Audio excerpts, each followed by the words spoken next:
காவிரி மேலாண்மை வாரியம் அமைக்க கோரி கழக பொதுச் செயலாளர் தியாக தலைவி சின்னம்மா வழியில் செயல்படும் கழக துணை பொதுச் செயலாளரும் சட்டமன்ற உறுப்பினருமான திரு டிடிவி தினகரன் தலைமையில் தர்மபுரியில் மாபெரும் கண்டன ஆர்ப்பாட்டம் நடைபெற்றது. இதில் பல்லாயிரக்கணக்கான விவசாயிகள், கழக தொண்டர்கள், பொதுமக்கள் கலந்து கொண்டனர். இது தொடர்பான நிகழ்வுகளின் தொகுப்பை இப்போது காணலாம்.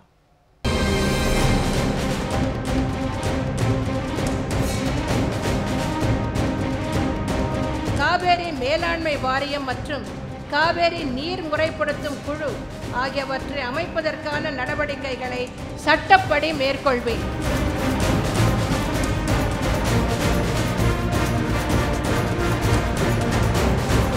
நிச்சயம் நாம் காவிரியின் உரிமையை மீட்டெடுப்போம். காவிரி மேலாண்மை வாரியம் அமைக்கும் வரை நமது போராட்டம் ஓயாது.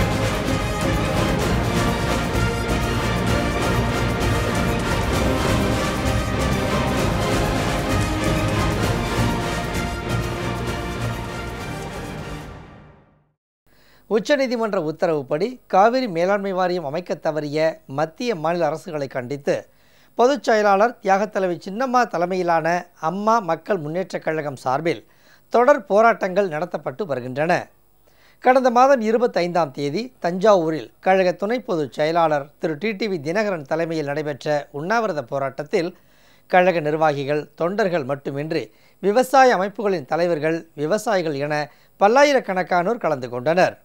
இதனைத் தொடர்ந்து உச்சநீதிமன்றம் வழங்கிய தீர்ப்பையே அமல்படுத்தாமல் தமிழகத்தை தொடர்ந்து வஞ்சித்து வரும் மத்திய மாநில அரசுகளின் போக்கிற்கு முடிவு கட்டும் வகையிலும் காவிரி மேலாண்மை வாரியத்தை உடனடியாக அமைக்க வலியுறுத்தியும் அம்மா மக்கள் முன்னேற்றக் கழகம் சார்பில் காவிரி கரையோர அனைத்து மாவட்டங்களிலும் கழக துணை பொதுச் செயலாளர் திரு டிடிவி தினகரன் எம்எல்ஏ தலைமையில் கண்டன ஆர்ப்பாட்டங்கள் நடைபெறும் என்று அறிவிக்கப்பட்டுள்ளது. அதன்படி தர்மபுரியில் இன்று கழக துணை பொதுச் செயலாளர் திரு டிடிவி தினகரன் பங்கேற்ற மாபெரும் கண்டன ஆர்ப்பாட்டம் நடைபெற்றது. இதில் பங்கேற்க வருகை தந்த திரு டிடிவி தினகரனுக்கு கழக நிர்வாகிகள், தொண்டர்கள் மற்றும் விவசாயிகள் எழுச்சிமிகு வரவேற்பு அளித்தனர். இதனைத் தொடர்ந்து திரு டிடிவி தினகரன் உரையாற்றினார். ஆர்ப்பாட்டத்தின் போது மத்திய மாநில அரசுகளுக்கு எதிராக கண்டன முழக்கங்கள் எழுப்பப்பட்டன. கண்டிக்கிறோம் கண்டிக்கிறோம் மத்திய அரசுக்கு துணை போகும் மாநில அரசை கண்டிக்கிறோம். எங்கள் உரிமை எங்கள் உரிமை, காவிரி நீர் எங்கள் உரிமை, ஏமாற்றாதே ஏமாற்றாதே மோடி அரசே ஏமாற்றாதே, மோடி அரசே அமைத்திடு அமைத்திடு அமைத்திடு அமைத்திடு காவிரி மேலாண்மை வாரியம் அமைத்திடு, காவிரி மேலாண்மை வாரியம் அமைத்திடு, காலம் தாழ்த்தாதே காலம் தாழ்த்தாதே காலம் தாழ்த்தாதே காலம் தாழ்த்தாதே மோடி அரசே காலம் தாழ்த்தாதே, மோடி அரசே வாழவிடு வாழவிடு வாழவிடு வாழவிடு தமிழ் மக்களை வாழவிடு தமிழ் மக்களை வாழவிடு, மத்திய அரசே மாநில அரசே மத்திய அரசே மாநில அரசே மத்திய அரசே மாநில அரசே மத்திய அரசே மாநில அரசே அமைத்திடு அமைத்திடு அமைத்திடு அமைத்திடு காவிரி மேலாண்மை வாரியத்தை உடனே அமைத்திடு, காவிரி மேலாண்மை. கண்டன ஆர்ப்பாட்டத்தில் கழக அவைத்தலைவர் திரு பி அன்பழகன், கழக பொருளாளர் திரு எம் ரெங்கசாமி, தலைமை நிலைய செயலாளர் திரு பி பழனியப்பன், அமைப்பு செயலாளர் திரு செந்தில் பாலாஜி மற்றும் தலைமை கழக நிர்வாகிகள், மாவட்ட கழக நிர்வாகிகள், தொண்டர்கள், விவசாயிகள், பொதுமக்கள் என பல்லாயிரக்கணக்கானோர் கலந்து கொண்டனர். காவிரி மேலாண்மை வாரியம் அமைக்கப்பட வேண்டும் என்பதற்காக நமது தமிழ்நாட்டு மக்களின் உரிமையை பாதுகாத்திட நாம் அன்றைக்கு மார்ச் 25ஆம் தேதி தஞ்சையிலே உண்ணாவிரத அறப்போராட்டம் நடத்தினோம். அதைத் தொடர்ந்து கடந்த 3ஆம் தேதி விவசாய பாதுகாப்பு சங்கங்களின் கூட்டமைப்பின் தலைவர்கள் திரு பெரியவர் ஐயா கண்ணு மற்றும் பெரியவர் PR பாண்டியன், பெரியவர் ரங்கநாதன் அவர்களின் அழைப்பை ஏற்று தஞ்சையிலே விமான நிலைய முற்றுகை போராட்டத்தை அன்றைக்கு பங்கு பெற்று மக்களின் திருச்சியிலே நடைபெற்ற போராட்டத்திலே கலந்து கொண்டு மக்களின் உணர்வுகளை அன்றைக்கு வெளிப்படுத்தினோம். அதுபோல இன்றைக்கு தமிழக மக்களின் உணர்வுகளை வெளிப்படுத்தி இதிலே வஞ்சிக்கின்ற மத்திய அரசை கண்டித்து துரோகம் இழைக்கின்ற தமிழகத்திலே செயல்பட்டு கொண்டிருக்கின்ற இந்த மாநில அரசாங்கத்தை கண்டித்து இங்கே நடைபெற்றுக் கொண்டிருக்கின்ற இந்த கண்டன ஆர்ப்பாட்டத்திற்கு நமக்கு அனுமதி கொடுக்கப்பட்டு பிறகு மறுக்கப்பட்டு இன்று காலை வரை பாவம் காவல்துறையினர் என்ன செய்வார்கள்? மேலிலிருந்து வருகின்ற உத்தரவிற்கு ஏற்க அவர்கள் அந்த தாளத்திற்கேற்ப நடனமாடுகின்ற ஒரு பரிதாபமான நிலைதான் இன்றைக்கு இங்கே நிலவி வருகிறது. எந்த ஒரு கட்சியும் இது போன்ற கண்டன ஆர்ப்பாட்டங்களை நடத்துவதற்கு ஜனநாயக முறைப்படி அனுமதி கூட கேட்க தேவையில்லை. ஆனால் அனுமதி கேட்டு முதலிலே கொடுத்து விட்டு பிறகு மறுக்கப்பட்டு உங்களை எல்லாம் கைது செய்து விடுவோம் என்று மிரட்டுகின்ற அளவிற்கு இன்றைக்கு தமிழகத்திலே இருக்கின்ற இந்த கொடுங்கோலாட்சி செல்கின்றது என்றால் அவர்களுக்கு எவ்வளவு பயம், அவர்களது பதவியின் காலம் எண்ணப்படுகின்றது என்பதை உணர்ந்துதான் அவர்கள் இவ்வாறு செயல்படுகிறார்கள். ஆனால் இதை உணர்ந்தும் உணராமல் போல் இருக்கின்ற காவல்துறையை சேர்ந்தவர்களுக்காக நான் மிகவும் வருத்தப்படுகிறேன். காரணம், ஒரு காவல்துறை என்பது மக்களுக்கு பாதுகாப்பு அளிக்கின்ற ஒரு துறை. அந்த துறையை சேர்ந்தவர்களே இரவிலே வைக்கப்பட்டிருக்கின்ற, அதுவும் நான் தங்கியிருந்த விடுதிக்கு எதிரே உள்ள அந்த பேனர்களை அவர்களே வந்து நின்று கலட்டுவதும் கட்சியின் கொடியை கலட்டுவதும் உண்மையிலேயே இரவிலே எனது போட்டோகிராஃபர்கள் போட்டோ எடுத்தார்கள். அது உண்மையிலேயே பரிதாபமாக இருந்தது.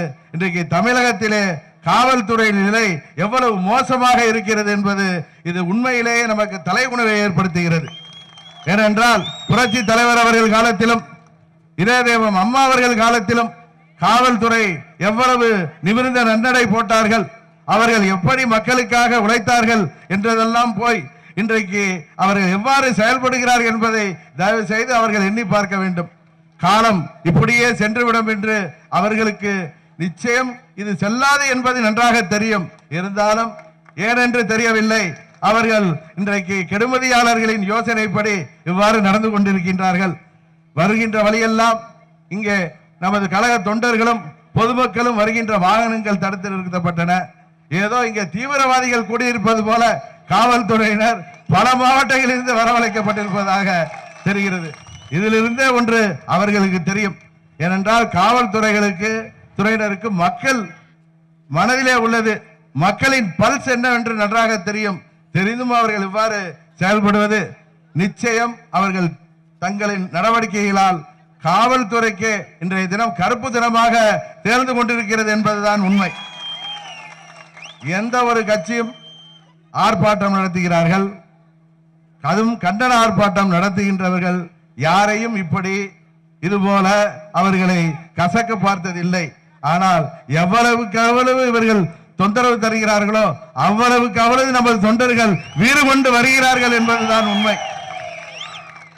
இன்றைக்கு மத்தியிலே ஆள்பவர்களுக்கு கைகட்டி வாய் பொத்தி சேவகம் செய்கின்ற இந்த எடப்பாடி பழனிசாமியின் அரசு தன்னை இந்த பதவியில் அமர்த்தியவர்களுக்கு இந்த ஆட்சி யாரால் தொடர்புகின்றதோ அவர்களுக்கு நன்றி இல்லை என்றாலும் மக்களுக்காவது நன்றியுடன் இருப்பார்களா என்று எண்ணி பார்த்தால் அவர்கள் மக்களுக்கு எந்த ஒரு விதத்திலும் நன்றியுடன் இல்லை என்பதை இந்த காவிரி நீரை பெற்றுத் தருகின்ற போராட்டத்திலே அவர்கள் நடவடிக்கை தெளிவாக வெளிப்படுத்துகிறது. அவர்கள் உண்ணாவிரதம் இருக்கிறார்கள்.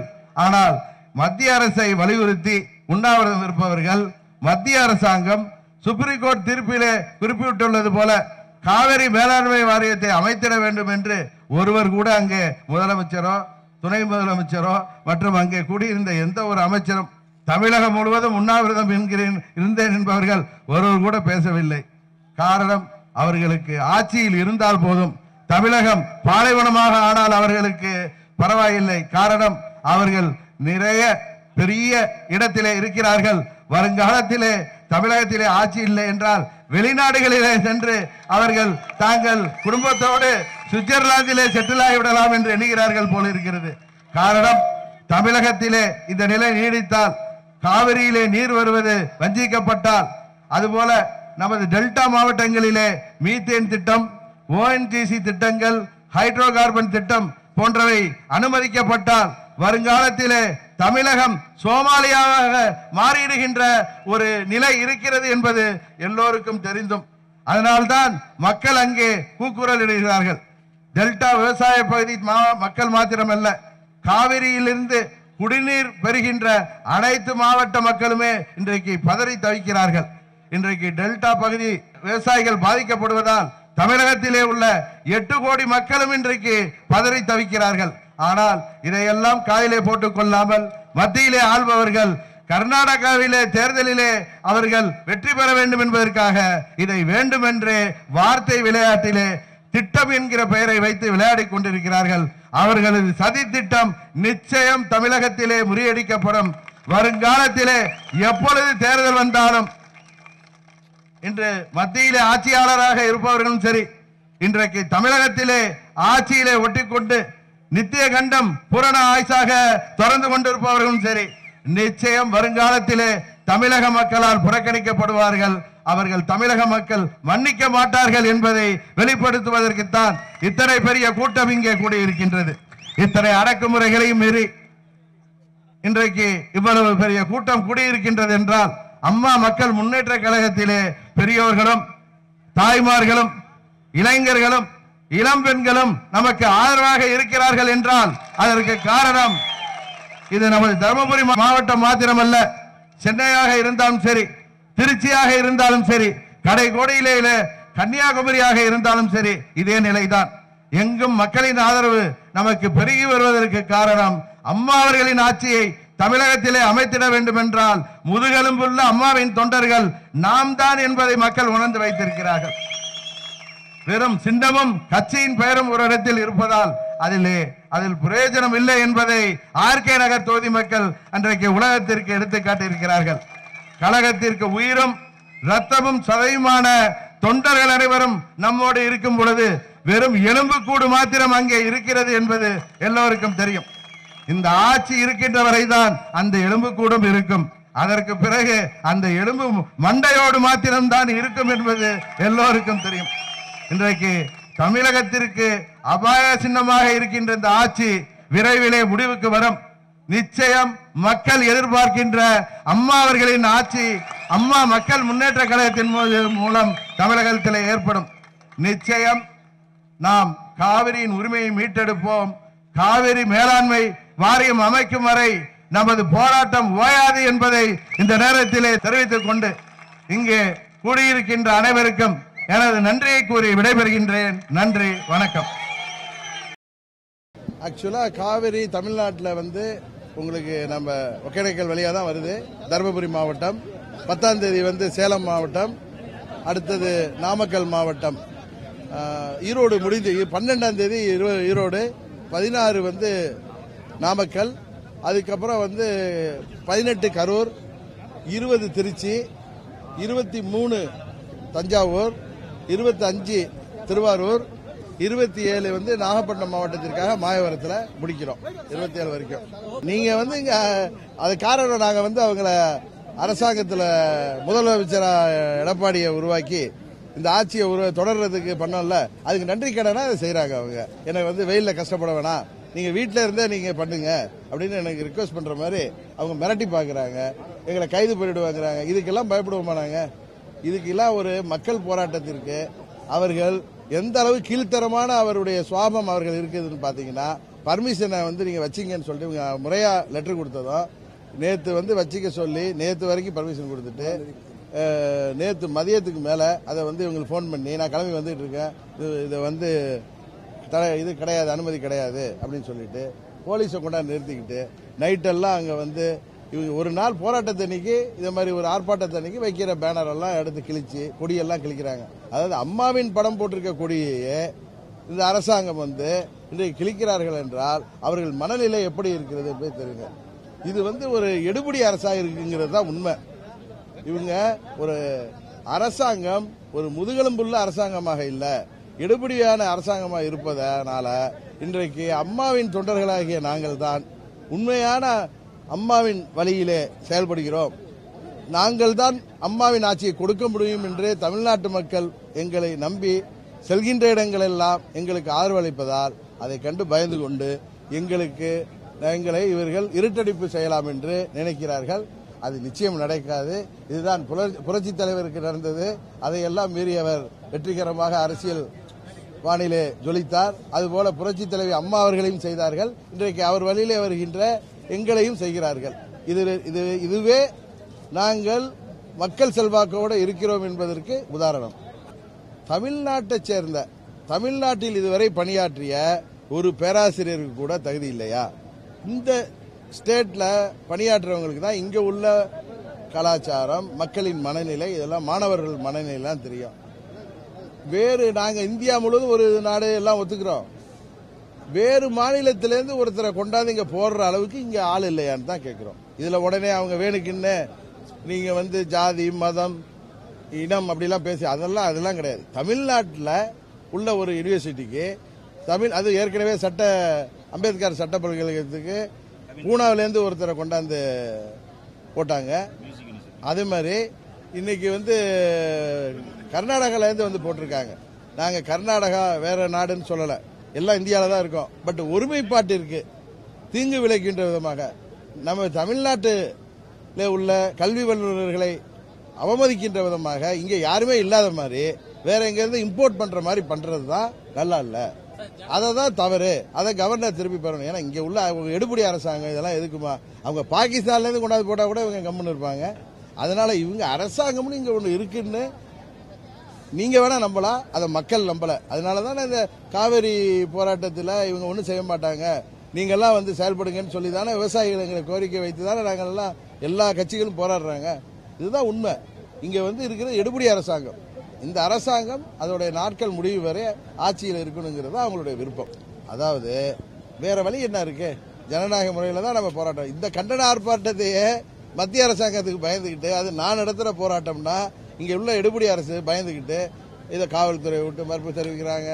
அந்த இது பர்மிஷன் சரி நடத்துங்க, அவர் திரு விஜயகாந்த் கட்சிக்கு உள்ளதை நாங்கள் முன்னாடியே கொடுத்துட்டதுனால 9ஆம் தேதி கொடுத்துருக்கதெல்லாம் சொல்லிட்டு கடைசி நேரத்தில் இதை அனுமதி மறுக்க வேண்டிய அவசியம் இல்லை. 4-5 மாவட்டங்கள்லேருந்து காவல்துறைகளை வச்சுட்டு உள்ளார வர்ற தொண்டர்களையும் நிர்வாகிகளையும் விவசாய பெருங்குடி மக்களை தடுத்து நிறுத்த வேண்டிய அவசியம் என்ன?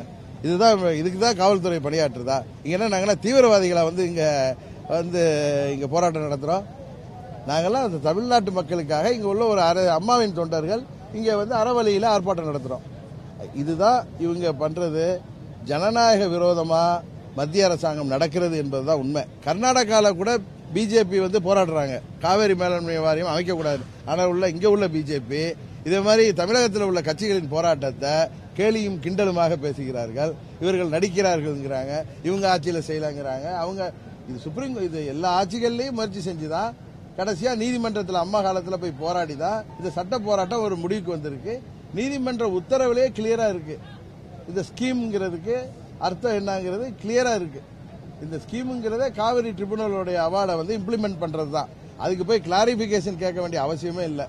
அந்த திட்டத்தை செயல்படுத்துறதுக்கு பிப்ரவரி 16 வந்த தீர்ப்புக்கு மார்ச் 29க்கு அப்புறம் கிளாரிபிகேஷன் கேட்கறது காலம் தாழ்த்துக்கிட்ட கர்நாடக தேர்தலை மனதில் வைத்து இதை காலம் தாழ்த்துகிறார்கள்.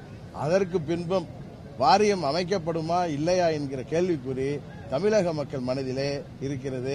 இங்க இருக்கிற அரசாங்கம் அதுக்காக போராடாது என்பது தெரியும்.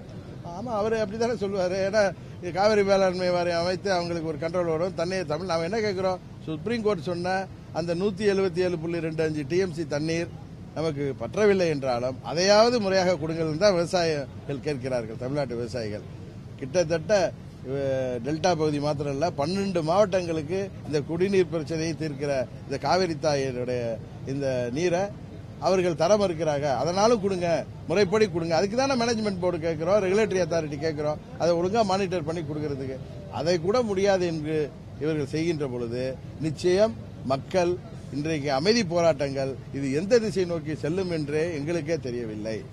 தமிழ்நாட்டில் காவேரி தண்ணி வராம எப்படி பாஜக அரசு வரும்? தண்ணி கொண்டு வந்துட்டு ட்ரை பண்ணாலும் ஒரு அரசியல் கட்சி இவங்களுக்கு இதை பெற்று தந்து போராடலாம். கொடுக்க மாட்டேன், நீங்க எனக்கு ஆட்சியை கொடுப்பேன்னா தமிழ்நாட்டு மக்கள் அதுக்கெல்லாம் அடிபணிவார்களா? யாரோ 2 பேருக்கு தங்க மேல கேஸ் வந்துடும் பயப்படுற மாதிரி 8 கோடி தமிழ்நாட்டு மக்கள் பயப்படுவாங்களா? இப்ப இந்திய திணிக்க முயற்சி செஞ்சப்ப எவ்வளவு பெரிய போராட்டம் நடந்துச்சு. அது மாதிரி காவிரியினர் கேட்டு நிச்சயம் ஒரு பெரிய மக்கள் போராட்டமா தான் நடந்துட்டு இருக்கு. இதுல நீங்க பாத்தீங்கன்னா எங்க கட்சி தொண்டர்களோட பொதுமக்களும் கலந்துட்டு இருக்காங்க. எங்க கட்சி தொண்டர்கள் 50% பொதுமக்கள் 50% நடந்துட்டு இருக்காங்க. இதுதான் உண்மை. இதை மத்திய அரசாங்கமே இதை வந்து காலம் தாழ்த்தி இது தமிழ்நாட்டில் பெரும் மக்கள் மத்தியில் ஒரு மன கொந்தளிப்பை உருவாக்கி இருக்கு. இது எப்படி திசை திரும்பும் என்று யாராலையும் கணிக்க முடியவில்லை. மத்திய அரசாங்கம் இதில் சரியாக செயல்பட வேண்டும். அவர்கள் இந்தியாங்கிற ஒட்டுமொத்த நாட்டுக்கும் அது மத்திய அரசாங்கம். அவர்கள் பெடரல் சிஸ்டத்தை அவங்க வந்து குழி தோண்டி புதைக்கின்ற விதமாக நடந்து கொள்வதாக தமிழ்நாட்டு மக்கள் 8 கோடி மக்கள் நினைக்கிறார்கள். அதாவது அவதூறு அவங்க தான் கிளாரிபிகேஷன் கேட்டதுக்கு அப்புறம் அவதூறு இதெல்லாம் கண் துடைப்பு. இது அதான் அவங்க இது எடுபடி அரசு ஏதாவது மத்திய அரசாங்கத்தை எதிர்த்து ஏதாவது பேசுவாங்கன்னு நினைக்கிறீங்களா? என்ன மத்திய அரசாங்கத்தை பிஜேபிக்கு பிடிக்காதனால என்னுடைய போராட்டங்களை முறியடிக்கிறது, என்ன கைது செய்து அவர்களுக்கு நன்றி விசுவாசத்தை காமிக்கிறது தான் இவங்க காமிப்பாங்களே தவிர இவங்க அதெல்லாம் எதுவுமே செய்ய மாட்டாங்க. ஏங்க அம்மா இருந்தப்பய எனக்கு நல்லா ஞாபகம் இருக்கு. அக்டோபர் 6ஆம் தேதியோ 10ஆம் தேதியோ இவர் ஆக்டிங் சீஃப் மினிஸ்டர் அம்மாவோட அனுமதி பெற்று தான் அதிகாரிகள்லாம் அங்கே இருந்த ஆலோசகர்கள் சீஃப் செக்ரட்டரி முதற்கொண்டு கவர்னர்கிட்ட போய் லெட்டர் கொடுக்குறாங்க. அப்பெல்லாம் கம்முன்னு இருந்துட்டு நம்ம அமைதிப்படை பன்னீர்செல்வம் என்ன அனுமதி பொய் சொல்றாருங்கிறது ஊருக்கே தெரியும், வெட்ட வெளிச்சம். அவர் அப்ப முதல்வராக எப்படி செயல்பட்டாரு?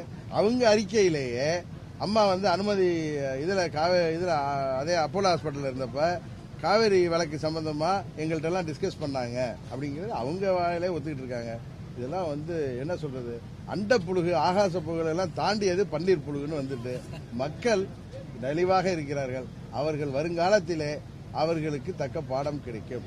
அது தங்கள் தலைவியின் மரணத்தையே கொச்சைப்படுத்துகின்றவர்களுக்கு எப்படி ஒரு நல்ல கதி கிடைக்கும் என்பது நெத்தியில குங்குமம் 90 வரிசையா பொட்டு வச்சுக்கிட்டா போதாது, மனசுல இருக்கணும் பக்தி. உண்மையாவே அம்மா மேல அம்மாவுடைய தொண்டர்களாக இருந்தால் இது போன்ற கீழ்த்தரமான நடவடிக்கைகள் அவர்கள் ஈடுபட மாட்டார்கள். பதவி வேணுங்கிறதுக்காக யாரு காலையும் பிடிக்கிறவர்கள் அதிமுக கட்சியில இணைவதற்கோ ஆட்சியில இணைவதற்கோ தர்மயுத்தம் நடத்துறதுக்கு எங்க மயிலாப்பூர்ல போய் அட்வைஸ் கேட்கிற அளவுக்கு பன்னீர்செல்வத்துடைய சுயரூபம் வெளிப்பட்ட பிறகு அவரை போய் நாம் வருங்கால தமிழகத்தின் கருப்பு எழுத்துக்களிலே அவர் பெயர் பொறிக்கப்படும். எட்டப்பர்கள் வரிசையிலே அவர் நிச்சயம் வருவார்.